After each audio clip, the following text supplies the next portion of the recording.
അല്ലാഹുവിന്റെ പ്രവാചകൻ പറയുന്ന മൂസാ നബി അലൈഹിസ്സലാമിനോട് അല്ലാഹു പറയുന്നു, മൂസാ, അവസാനം ഒരു സമുദായം കടന്നു വരാനുണ്ട്. അവസാനം ഒരു സമുദായം കടന്നു വരാറുണ്ട്. അവര് നിന്നെക്കാളും മഹത്വമുള്ളവരാണ് മൂസാ. അല്ലാഹുവേ, മൂസാ നബിക്ക് വല്ലാത്ത അത്ഭുതമായി. അല്ലാഹുവിനോട് നേരിട്ട് സംസാരിച്ച മൂസാ നബിയേക്കാൾ മഹത്വമുള്ളവരാണ് നമ്മളെന്ന് അല്ലാഹു അതാ മൂസാ നബിയോട് പറഞ്ഞു കൊടുക്കുമ്പോൾ മഹാനായ മൂസാ നബി അലൈഹിസ്സലാം അല്ലാഹുവിനോട് ചോദിച്ചു, റബ്ബേ, അതിന്റെ കാരണം എന്താണ് പടച്ചവനെ? അതിന്റെ കാരണം എന്താണ് പടച്ചവനെ? വഇന്നീ കലിമത്തു വബൈനി വബൈനക സബഊന അൽഫി ഹിജാബ്. മഹാനായ മൂസാ നബി അല്ലാഹുവിനോട് ചോദിച്ചു, പടച്ചവനെ, എന്നെക്കാളും മഹത്വമുള്ളവരാകാനുള്ള കാരണമെന്താ? അവർക്ക് ഈ പദവി കിട്ടാനുള്ള കാരണമെന്താ? ആ സമയത്ത് അല്ലാഹു പറയുന്നു, മൂസാ, നീ എന്നോട് സംസാരിച്ചപ്പോ, ഞാനും നീയും പരസ്പരം സംസാരിച്ചപ്പോ നമ്മുടെ രണ്ടുപേരുടെയും ഇടയിൽ 70,000 മറയുണ്ടായിരുന്നു മൂസാ. എന്റെ സംസാരം നീ കേട്ടത് 70,000 മറകൾക്കപ്പുറത്തായിരുന്നു മൂസാ. പക്ഷേ അവസാന സമുദായമുണ്ടല്ലോ, അവര് നോമ്പ് പിടിച്ചിട്ട് മുറിക്കുന്ന സമയമുണ്ടല്ലോ, രാവിലെ മുതൽ വൈകുന്നേരം വരെ പട്ടിണി ഇരുന്നിട്ട് 14 മണിക്കൂർ പടച്ചവന്റെ തൃപ്തിക്ക് വേണ്ടി പട്ടിണി ഇരുന്നിട്ട് മഗ്രിബിന്റെ ബാങ്ക് വിളിക്കുന്നത് പ്രതീക്ഷിച്ചുകൊണ്ട് ഭക്ഷണം എടുത്തു വെച്ചിട്ട് എന്റെ മുന്നിലേക്ക് 2 കൈയുയർത്തിയിട്ട് ദുആ ചെയ്യുന്ന സമയമുണ്ടല്ലോ, ഏ മൂസാ, നോമ്പ് മുറിക്കുന്ന സമയത്ത് എന്റെ അടിമകൾ എന്നോട് ദുആ ചെയ്യുമ്പോൾ, അവൻ എന്നോട് ദുആ ചെയ്യുമ്പോൾ അവരുടെയും എന്റെയും ഇടയിൽ ഒരു മറ പോലും ഉണ്ടാകില്ലെന്ന് നബിയുനാ ത്വാഹാ റസൂലുള്ളാഹി സ്വല്ലല്ലാഹു അലൈഹി വസല്ലമ തങ്ങൾ പറയുകയാണ്. ഒരൽപ്പം ബാസു കുറച്ച് ഒരു ചെറിയ മഹാനായ മൂസാ നബി അലൈഹിസ്സലാം അല്ലാഹുവിനോട് സംസാരിച്ചപ്പോൾ 70,000 മറകളുണ്ടായിരുന്നെങ്കിൽ എന്റെ പ്രിയമുള്ളവരെ, ഞാനും നിങ്ങളും നോമ്പ് മുറിക്കുന്ന സമയത്ത് 2 കൈയും ഉയർത്തിപ്പിടിച്ചിട്ട് അല്ലാഹുവിനോട് ദുആ ചെയ്യുന്ന സമയമുണ്ടല്ലോ, ആ സമയത്ത് നമ്മളുടെയും റബ്ബിന്റെയും ഇടയിലും ഒരു മറയില്ലെന്ന് പ്രവാചകം പഠിപ്പിക്കുമ്പോ, എന്റെ പ്രിയമുള്ളവരെ, അല്ലാഹുവിന്റെ റസൂല് പറയുകയാണ്, യാ സ്വഹാബാ, റമളാൻ മാസത്തിൽ 2 സമയങ്ങളുണ്ട് സഹാബ. റമളാൻ മാസത്തിൽ 2 സമയങ്ങളുണ്ട് സഹാബ.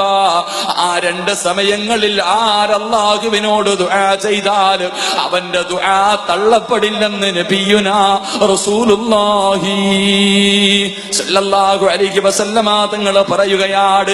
ദുആ ചെയ്താ സ്വീകരിക്കുന്ന 2 സമയമുണ്ട്. ദുആ ചെയ്താ സ്വീകരിക്കുന്ന റമളാനിലെ 2 പ്രത്യേക സമയമുണ്ട്. അല്ലാഹുവിന്റെ റസൂലിനോട് സഹാബത്ത് ചോദിച്ചു, നബിയേ, യാ റസൂലല്ലാഹ്, അല്ലാഹുവിന്റെ പ്രവാചകരെ, ആ 2 സമയമേതാ നബിയേ? ആ 2 സമയമേതാ നബിയേ? അല്ലാഹുവിന്റെ റസൂൽ പറയുകയാണ്, ഇന്നലില്ലാഹി ഇബാദൻ കുല്ലി ഫിത്ർ. അല്ലാഹുവിന്റെ റസൂൽ പറയുകയാണ്, ഇന്നലില്ലാഹി ഇൻദ കുല്ലി ഫിത്രിൻ ഉസ്തഖാഉ മിനന്നാർ. എന്റെ പ്രിയമുള്ള സഹോദരങ്ങളെ, നോമ്പ് മുറിക്കുന്ന സമയമുണ്ടല്ലോ, മഗ്രിബിന്റെ ബാങ്ക് വിളിക്കുന്നതിന് തൊട്ട് മുമ്പുള്ള സമയമുണ്ടല്ലോ, ആ സമയത്ത് ആരല്ലാഹുവിനോട് ദുആ ചെയ്താൽ അല്ലാഹു അവന്റെ ദുആ സ്വീകരിക്കുന്ന സമയമാണ്. ആ സമയത്താണ് 1,00,000 പേരെ പടച്ചവൻ നരകത്തിൽ നിന്ന് കരകയറ്റുന്നത്. മഗ്രിബിന്റെ ബാങ്കുണ്ടല്ലോ, പടച്ചവരെ പാഞ്ഞങ്ങാട് പള്ളിയുടെ മിനാരത്തിൽ നിന്ന് വിളിക്കുന്നത് കേൾക്കാൻ പ്രതീക്ഷയോടുകൂടി ഭക്ഷണങ്ങൾ മുഴുവനും എടുത്തു വെച്ചിട്ട് 2 കൈയും ഉയർത്തിയിട്ട് ദുആ ചെയ്തു. ആ മഗ്രിബിന്റെ ബാങ്ക് വിളിക്കുന്ന സമയത്ത് 1,00,000 പേരെയാണ് പടച്ചവൻ നരകത്തിൽ നിന്ന് കരകയറ്റുന്നത്. ആ സമയത്ത് ആരെങ്കിലും അല്ലാഹുവിനോട് ദുആ ചെയ്താ അവനെ റബ്ബ് വെറുങ്കയോടെ മടക്കില്ലെന്ന് ത്വാഹാ റസൂലുള്ളാഹി സല്ലല്ലാഹു അലൈഹി വസല്ലം. ആ സമയത്താണല്ലോ നമ്മൾ ഏറ്റവും കൂടുതൽ സംസാരിക്കുന്നത്. രാവിലെ മുതൽ വൈകുന്നേരം വരെ 13.5 മണിക്കൂർ നോമ്പ് പിടിച്ചിട്ട് അവസാനം നോമ്പ് മുറിക്കുന്നതിന് 10-15 മിനിറ്റ് മുമ്പ് എന്റെ പ്രിയമുള്ളവരെ കൂടിയിരുന്നിട്ട് പല പല ചർച്ചകളാണ്. പള്ളിക്കകത്ത് നോമ്പ് മുറിക്കാൻ ഒരുമിച്ചിരുന്നിട്ട് എന്റെ പ്രിയമുള്ളവരെ അവിടെ ഇരുന്ന് ചർച്ച ചെയ്യുന്നത് മറ്റു പല കാര്യങ്ങളാണ്. എന്റെ പ്രിയപ്പെട്ട സഹോദരിമാർക്ക് ഇരിക്കാൻ സമയമില്ല. അവർക്ക് രാവിലെ മുതൽ ജോലി തുടങ്ങിയതാണ്.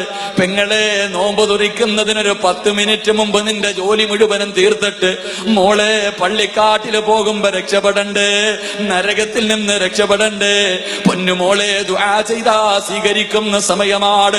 പാഴാക്കല്ലേ, പാഴാക്കല്ലേ. അള്ളാന്റെ റസൂല് പറയുന്നു, റമദാനിലെ 2ാമത്തെ സമയമേതെന്നറിയുമോ? അള്ളാന്റെ റസൂല് പറയുകയാ, വബിൽ അസ്ഗാരിഹിം യസ്തഗ്ഫിറൂൻ. 2ാമത്തെ സമയം 1-ാം ആകാശത്തിൽ പടച്ചവൻ വന്നിരിക്കുകയാ. 1-ാം ആകാശത്തിൽ അല്ലാഹു വന്നിരുന്നിട്ട് ഭൂമിയിലേക്ക് നോക്കുകയാണ്. ആരാ എന്നോട് ചോദിക്കുന്നത്?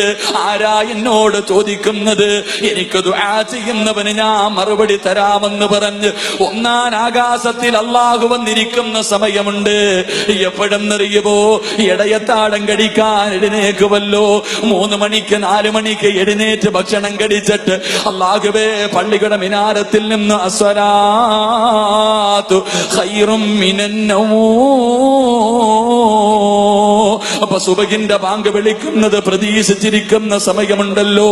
അള്ളാന്റെ റസൂല് പറയുകയാണ്, ഭക്ഷണം കഴിച്ചതിന് ശേഷം സുബഹി നമസ്കാരത്തിന്റെ മുമ്പ് ആരല്ലാഹുവിനോട് ദുആ ചെയ്താലും അവനെ റബ്ബ് വെറും കയ്യോടെ മടക്കില്ല. അവൻ ചോദിച്ച കാര്യം അല്ലാഹു കൊടുക്കുമെന്ന് നബിയുനാ റസൂലുള്ളാഹി.